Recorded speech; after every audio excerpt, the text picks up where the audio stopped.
ఆనందాన్ని పొందే మార్గం ఏదైనా ఉంది అంటే అది ఏకాగ్రతతో మాత్రమే సాధ్యం. సాధించాల్సిన గమ్యానికి, సాధించడానికి కావలసిన సదుపాయానికి ఉన్న వ్యత్యాసమే ఏకాగ్రత లోపించడానికి మూలం. మనకు కావాల్సింది పట్టుకొని వద్దు అనుకున్నది వదిలేయడమే ఏకాగ్రత. ఇది కేవలం చదువుకునే విద్యార్థులకు మాత్రమే కాదు, ఆనందం కరువైన ప్రతి ఒక్కరికి కావాల్సిన ఔషధం.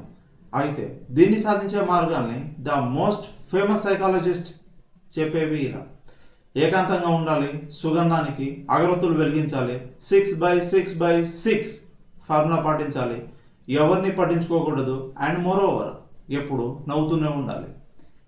పిచ్చా ఏమైనా? నవ్వడం యోగమే, కానీ బలవంతంగా నవ్వడమే ఒక రోగం. అయినా కాన్సన్ట్రేషన్ పెరగాలంటే అగరొత్తులు, కొవ్వొత్తులు ఇవన్నీ ఎందుకు? కావాల్సింది ఆత్మబలం. అర్థమవడం కోసం వివరంగా చెప్తాను, జాగ్రత్తగా వినండి. ఇందులో నుంచి మనకు కావాల్సిన పుస్తకం చదవాలి. జూమిట్, జూమిట్, ఇంకా జూమిట్. ఇక్కడ మనం చేసింది మనకు కావాల్సింది పట్టుకోవడానికి దాని చుట్టూ ఉన్న అన్నింటినీ వదిలేశాం.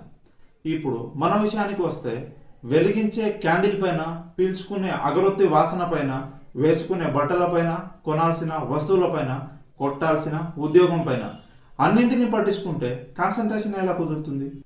Concentration is the communication between the receiver and the object. ఈ రిసీవర్ ఎవరో స్పష్టమైతే ఆబ్జెక్ట్ అందుకోవడం స్పష్టమవుతుంది, తేలికవుతుంది. మన శరీరానికి కావలసిన విలాసాలను, సౌకర్యాలను పట్టించుకుంటూ పోతే ఏకాగ్రత ఎప్పటికీ కుదరదు. శరీరం నుంచి మనసు, మనసు నుంచి బుద్ధి, బుద్ధి నుంచి అహంకారం, ఇంకా అహంకారం నుంచి ఆత్మ. ఈ ఆత్మని మాత్రమే పట్టించుకుంటే తప్ప ఏకాగ్రత కుదరడానికి అవకాశం ఎట్టి పరిస్థితుల్లో లేదు.